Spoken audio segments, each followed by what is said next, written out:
আসসালামু আলাইকুম রহমতুল্লাহ বারাকাতু। খবর যখন কুমিল্লা লাকসাম নরপাটিকে নিয়ে, তখন তো আপনারা সবাই দেখুন ফেস দ্য পিপল একটি অনলাইন প্ল্যাটফর্ম সংবাদ মাধ্যম। তারা প্রচার করেছে, কি প্রচার করেছে? কুমিল্লা লাকসাম নরপাটি উচ্চ বিদ্যালয় যেন বিএনপির নেতা আবুল কালামের অফিস। ব্যানার ফেস্টনে চাপে স্কুল দেখা যাচ্ছে না। ফেস দ্য পিপল একটি অনলাইন প্ল্যাটফর্ম।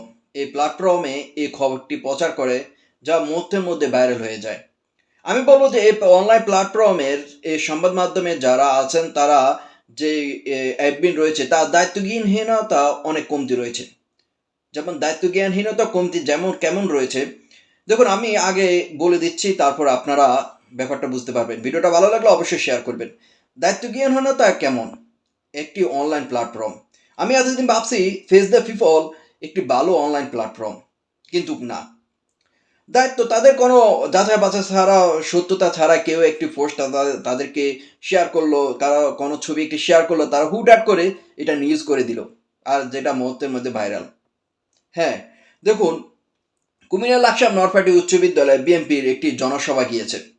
জনসভাটা গিয়েছে শুক্রবারে। শুক্রবারে যেমন স্কুল বন্ধ, আর স্কুল কর্তৃপক্ষ থেকে অলরেডি অনুমতি নিয়ে এই ব্যানার পেস্টন লাগানো হয়েছে। ব্যানার ফেস্টও লাগানো হয়েছে স্কুলে, যেটা অনেকের দৃশ্য হয়েছে যে স্কুলের ভবনের মধ্যে নেতাকর্মীদের ছবি। তো নেতাকর্মীদের ছবি কিন্তু স্কুল থেকে যখন স্কুল মাঠে একটি সভা, তখন ব্যানার ফেস্টন আর তো মাঠের মধ্যখানে লাগানো যায় না, একটি দেওয়াল বা একটি সাইডে লাগানো হয়। তো স্কুল থেকে কিন্তু অলরেডি অনুমতি নেওয়া হয়েছে যে স্কুলের এই ভবনের মধ্যে, যখন স্কুল ফ্রাইডে বন্ধ, শনিবারের মধ্যে কিন্তু সবগুলা ব্যানার পোস্টার সরানো হবে, এই নিয়ে কিন্তু অনুমতি নেওয়া হয়েছে। তো বিএনপি যারা নেতাকর্মী রয়েছেন তারা পোস্টারগুলো লাগানোর পরে কিন্তু ছবিটা ভাইরাল হয়ে যায়, তারপরে অনেক অনেক ধরনের কথা বলছেন। শুক্রবারে যখন সমাবেশ হয়, তারপরে কিন্তু ব্যানার পোস্টার অলরেডি ক্লিয়ার হয়ে গিয়েছে। স্কুল আগের মতোই, স্কুল বিদ্যালয়ের মতো হয়ে গিয়েছে, যেখানে শিক্ষার্থীরা পাঠদান করবে। কিন্তু এখানে ফেস দ্য পিপল যে সংবাদ মাধ্যম, অনলাইন প্ল্যাটফর্ম সংবাদ মাধ্যমটি যেটি প্রচার করেছে কুমিল্লা লাকসাম নরপাটি উচ্চ বিদ্যালয়ে যেন বিএনপির নেতা আবুল কালামের অফিস। না, এটা আবুল কালামের অফিস নয়, এটা হচ্ছে নরপাটি হাই স্কুল বিদ্যালয়।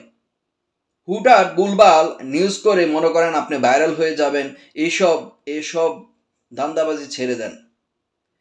কারণ মানুষ এখন সচেতন, মানুষ এখন বোঝে, মানুষ এখন সব কিছু যাচাই বাছাই করে খায়।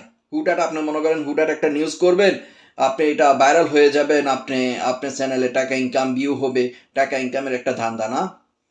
সে লেখে ব্যানার ফেস্টনে চাপি স্কুল দেখা যাচ্ছে না। শুক্রবারে আসি আপনি স্কুল দেখেন, শুক্রবারে আসি আপনি এই বিদ্যালয়ে পড়াশোনা করেন।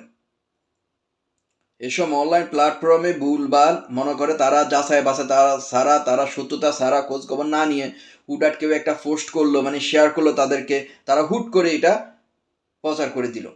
আমি বলবো যে ফেস দ্য পিপল যে অনলাইন প্ল্যাটফর্মটি, সেটা অনেক ভালো একটি প্ল্যাটফর্ম।